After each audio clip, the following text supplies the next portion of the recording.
అమ్మ చివరి కోరిక నెరవేర్చేందుకు 100 దేశాల యాత్రకు శ్రీకారం చుట్టినట్లు నగరానికి చెందిన ఐటీ నిపుణుడు రామకృష్ణ తెలిపారు. సోమాజిగూడ ప్రెస్ క్లబ్లో ఏర్పాటు చేసిన విలేకరుల సమావేశంలో ఆయన మాట్లాడారు. ప్రపంచంలో స్వచ్ఛమైనది ఏదైనా ఉంది అంటే తల్లి ప్రేమ ఒకటేనని అని తెలిపారు.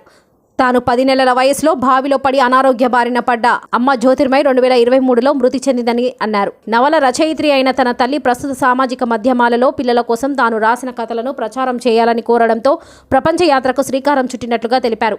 ఇప్పటికే 33 దేశాలు పూర్తి చేసిన తాను ఈ ఏడాది చివరి నాటికి 100 దేశాలు పూర్తి చేయాలని నిర్ణయించుకున్నట్లుగా తెలిపారు. ఏ దేశానికి వెళ్ళినా ఆయా దేశాల విశిష్టతను, అక్కడి ప్రజల ఆచార సాంప్రదాయాలపై అవగాహన కల్పిస్తూ తీసిన వీడియోలను యూట్యూబ్ ఛానల్లో ప్రసారం చేస్తున్నట్లుగా తెలిపారు.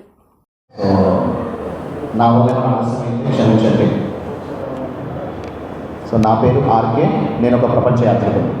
ఆర్కే వరల్డ్ ట్రావెలర్ అనే నా యూట్యూబ్ ఛానల్ ఒకటి స్టార్ట్ చేశాను లాస్ట్ ఇయర్ జూలైలో స్టార్ట్ చేయడం జరిగింది. దాని తర్వాత ఇప్పటికీ నేను 49 కంట్రీస్ ఎక్స్ప్లోర్ చేయడం జరిగింది. దాంట్లో నేను ఈ ఇయర్ పెట్టుకున్న టార్గెట్ ఏంటి అంటే 1 ఇయర్లో 100 కంట్రీస్, ఒకే సంవత్సరంలో 100 దేశాలు తిరుగుదామనే ఒక టార్గెట్తో తిరుగుతున్నాను. ఇప్పటికీ 2024లో మనకి 5 మంత్స్ పూర్తయ్యాయి. 5 నెలల్లోనే ఇప్పటికి 33 దేశాలు చూడడం జరిగింది. నెక్స్ట్ ఎల్లుండి నేను మళ్ళీ లండన్కి వెళ్తున్నాను.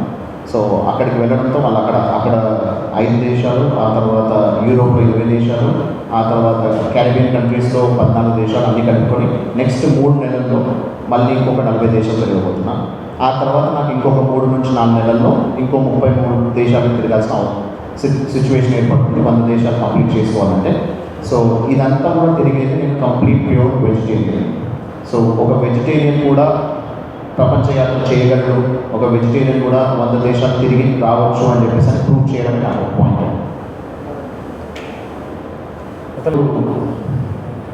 సో నా పేరు ఆర్కే అండి. సో రామకృష్ణ. సో ఇప్పటివరకు నాకు తెలిసి మీరు అందరూ నన్ను చూసారో తెలియదు. నేను ఇప్పుడిప్పుడే మొదలు పెట్టాను. సో నా ఛానల్లో దాదాపు 1,00,000 మంది సబ్స్క్రైబర్స్ ఉన్నారు. సో ఈరోజు ఇప్పుడు నేను ఈ ప్రెస్ మీట్ పెట్టడానికి కారణం ఏంటి అని అంటే, నాకు వచ్చిన ఈ 1,00,000 మంది సబ్స్క్రైబర్స్ వల్ల నాకు వచ్చిన ఈ యూట్యూబ్ నుంచి ఈ సిల్వర్ ప్లే అవార్డు అనేది రావడం జరిగింది. సో నేను ఈ ఇయర్ మొత్తంలో 100 దేశాలు తిరుగుతున్నాను కాబట్టి ఆన్ యావరేజ్ నేను ఒక దేశంలో 3 నుంచి 4 రోజుల నుంచి ఉండడానికి అవకాశం లేదు. అలా అయితే నేను 100 దేశాలు పూర్తి చేసుకోగలను. సో ఈ 100 దేశాల టార్గెట్తో పాటు తిరుగుతున్నప్పుడు నాకు ఈ సిల్వర్ ప్లే బటన్ అనేది ఇది ఒక అచీవ్మెంట్ లాగా అనిపించింది, ఈ మైల్ స్టోన్ లాగా అనిపించింది. ఈ మైల్ స్టోన్ని అందరికీ చూపించాలి, ప్లస్ మన వాళ్ళకి తెలియజేయాలనుకొని నేను స్టార్ట్ చేశాను అనమాట. అందుకోసమే ఇప్పుడు ఈ ప్రెస్ మీట్కి అందరినీ పిలవడం జరిగింది.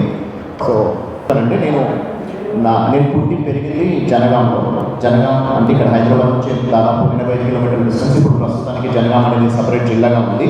ఒకప్పుడు వరంగల్ జిల్లాలో భాగంగా ఉండేది. ఇది చాలా డిస్టర్బెన్స్ ఉందండి. నా వాయిస్ నాకే వినిపిస్తుందండి? ఓకే. నా పేరు ఆర్కే అండి. నా పూర్తి పేరు గంధే రామకృష్ణ. సో నేను పుట్టింది పెరిగిందంతా జనగాం ఇక్కడ నుంచి వరంగల్ డిస్ట్రిక్ట్లో ఉండేది ఒకప్పుడు. ఇప్పుడు జనగాం జిల్లాగా మారింది. సో జనగాంలో దాదాపు 17 సంవత్సరాలు ఉండండి. అక్కడే నా 10th క్లాస్ వరకు, ఆ తర్వాత ఇంటర్మీడియట్ కూడా అక్కడే పూర్తి చేసుకున్నాను.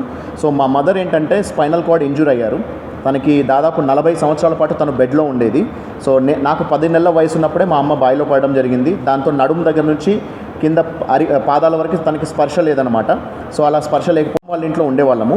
మా నాన్నగారు దాదాపు ఒక 7 ఇయర్స్ తర్వాత మా నాన్నగారు వేరే పెళ్లి చేసుకోవడం జరిగింది. సో 1990లో తను వేరే పెళ్లి చేసుకున్నారు. తను సపరేట్గా ఉంటారు. నేను మా అమ్మమ్మ వాళ్ళ ఇంట్లో ఉండేవాళ్ళము 97 వరకు, నాకు 15 ఏళ్ళు వచ్చేంత వరకు. సో 15 ఇయర్స్ ఏజ్లో మా అమ్మమ్మ వాళ్ళ ఇంటి నుంచి బయటికి సపరేట్గా ఒక ఇల్లు తీసుకొని మా ఊర్లోనే ఉన్నాను. 99లో హైదరాబాద్కి రావడం జరిగింది. నాకు BCAలో బ్యాచిలర్ ఆఫ్ కంప్యూటర్ అప్లికేషన్స్ నేను డిగ్రీ చేశాను. ఆ BCAలో నాకు Osmania university rank 15th rank వచ్చింది. దాంతో ఇక్కడికి హైదరాబాద్ రావడం జరిగింది. కానీ మా ఫాదర్ ఏంటంటే బ్యాంక్ ఎంప్లాయీ, కాకపోతే వాళ్ళది కూడా లోవర్ మిడిల్ క్లాస్ ఫ్యామిలీ నుంచి అప్పుడప్పుడే కొంచెం మా ఫాదర్ కూడా కొంచెం డెవలప్ అవుతున్నారు. మేమైతే మిడిల్ క్లాస్ ఫ్యామిలీలోనే ఉండేవాడిని. ఆ తర్వాత నాకు వచ్చిన ఆపర్చునిటీ ఏంటి అని అంటే, సో ఇక్కడ హైదరాబాద్కి మాకు మంచి కాలేజ్లో Vivekananda school of PG studies అని శ్రీనగర్ కాలనీలో ఒక మంచి కాలేజ్లో నాకు సీట్ వచ్చింది. ఆ సీట్కి నేను రావడం జరిగింది. అయితే ఇక్కడ మా నాన్న మేము వైశ్యాస్ అండి. అయితే మా వైశ్య హాస్టల్లో నన్ను జాయిన్ చేయించారు. సో వైశ్య హాస్టల్లో జాయిన్ చేయించి అక్కడ నెలకు 2,000 రూపాయలు ఫీజు అనమాట, అంతే కడతాను ఉండమని చెప్పేసి అన్నారు. మా అమ్మని వదిలేయమన్నాడు. నేను అది మాత్రం నేను చేయలేకపోయాను. దాదాపు 40 ఏళ్ళ పాటు మా అమ్మ నాతో పాటే ఉండింది. సో మేము దేశంలో అన్ని పుణ్యక్షేత్రాలు మొత్తం 12 జ్యోతిర్లింగాలు, 12 జ్యోతిర్లింగాలు, నార్త్, ఈస్ట్, వెస్ట్, సౌత్ అన్ని చోట్ల కూడా మేము తిరిగి రావడం జరిగింది. మా అమ్మని అలాగే వీల్ చైర్లో కూర్చోబెట్టుకొని మొత్తం మేము కంప్లీట్ టెంపో ట్రావెల్లో ట్రావెల్ చేసేవాడిని. సో అన్ఫార్చునేట్లీ లాస్ట్ ఇయర్ 2023 మార్చ్లో మా అమ్మది March 8 రోజు, మా అమ్మది ఉమెన్స్ డే రోజు మా అమ్మ బర్త్డే అనమాట. అప్పటికి కరెక్ట్గా 60 సంవత్సరాలు పూర్తి చేసుకుంది. కానీ 40 ఏళ్ళ నుంచి తను చాలా బాధలు భరిస్తూ వచ్చింది. ఎందుకంటే నడుము దగ్గర నుంచి స్పర్శ లేదు కాబట్టి మొత్తం చాలా బాడీ పెయిన్స్ ఉండేవన్నమాట, రోజంతా పెయిన్స్ ఉండేవి. సో నేను మా అమ్మని చూస్తూ పెరిగాను. ఆ తర్వాత లాస్ట్ ఇయర్ తను చనిపోవడం జరిగింది. తను స్వర్గస్థులయ్యారు మార్చ్లో. అది అయిపోయిన తర్వాత మా అమ్మ ఏంటంటే రైటర్ అనమాట. తను కవయిత్రి, రచయిత్రి, నవలలు కూడా రాసింది. సో తన పుస్తకాలు కూడా నేను ప్రింట్ చేయించడం జరిగింది. అయితే మా అమ్మ చనిపోవడానికి ముందు అంటే 2020 నుంచి కరోనా టైం అప్పటి నుంచి చాలాసార్లు అంటూ ఉండేదన్నమాట, తనకి తన రచనల్ని ఒక యూట్యూబ్ ఛానల్ ద్వారా అందరికీ పరిచయం చేయాలని ఒక కోరిక అనేది ఉండేదన్నమాట. అయితే నేను 2016 వరకు 8 ఇయర్స్ బ్యాక్ వరకు నేను ఎంప్లాయీగా ఉండేవాడిని. 2016లో నా సొంత కంపెనీ పెట్టుకున్నాను యూఎస్లో. ఇప్పుడు నేను ఒక యూఎస్ కంపెనీకి ఓనర్గా ఉన్నాను. So I'm a foreign investor to US company. నాకు యూఎస్ నేషనాలిటీ కానీ యూఎస్ రెసిడెన్సీ కానీ ఏమీ లేవు. యూకేలో మాత్రం ఒక 3 ఇయర్స్ ఉండేసి వచ్చాను. అది 15 ఇయర్స్ బ్యాక్. 2009లో నేను రిటర్న్ రావడం జరిగింది. సో 2016లో నేను కంపెనీ సెటప్ చేసుకుని ఆల్రెడీ నేను నా పనులతో నేను బిజీగా ఉండడంతో ఎప్పుడు నేను ఆ యూట్యూబ్ ఛానల్ అనేది స్టార్ట్ చేయలేకపోయాను. కానీ మా అమ్మగారు గతించిన తర్వాత నాకు అనిపించింది ఏంటంటే మా అమ్మ కోరిక ఒకటి మిగిలిపోయింది అనిపించింది. ఆ కోరికని నెరవేర్చడం కోసం 2023 జూలైలో నేను ఈ యూట్యూబ్ ఛానల్ స్టార్ట్ చేయడం జరిగింది. కాకపోతే నేను రైటర్ని కానీ లేకపోతే రచయితని కానీ కవితలు కానీ రాయలేను, కవిని కానీ కాదు. నాకున్న ప్యాషన్ 100 దేశాలు తిరగాలని. మా అమ్మకి ఎప్పటి నుంచో చెప్తుండేవాడిని, ప్రపంచం మొత్తం తిరగాలి అనేది నాకు ఒక కోరిక అనమాట.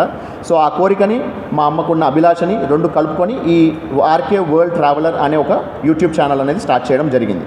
అయితే మా అమ్మ ఏంటంటే మీకు అందరికీ తెలిసే ఉంటుంది, బొమ్మరిల్లు అనే ఒక పుస్తకం వచ్చేది, చిన్నపిల్లల పుస్తకం. బొమ్మరిల్లులో 80 నుంచి 90 దశకాల్లో 80s 90sలో సామెత కథలు అనే ఒక కథ వచ్చేదనమాట. ఎవ్రీ మంత్ ఒక కథ వచ్చేది. అలా 9 సంవత్సరాల పాటు 108 కథలు రాసింది మా అమ్మ. సో అందుకని 100వ కథ అప్పుడు మా అమ్మకి శతకథ రచయిత్రి అని ఒక బిరుదిచ్చి వాళ్ళు బొమ్మరిల్లో పుస్తకం అనేది దాంట్లో ప్రింట్ చేశారనమాట. సో మా అమ్మ ఎలా అయితే శతకథ రచయిత్రో, నేను శత దేశాలు ప్రపంచాల్లో మొత్తం దాన్ని చుట్టి రావాలి అనేది నా కోరిక ఉండేదన్నమాట. ఆ కోరికని ఇలా నేను నెరవేరుస్తున్నాను. సో ఇలా మొదలు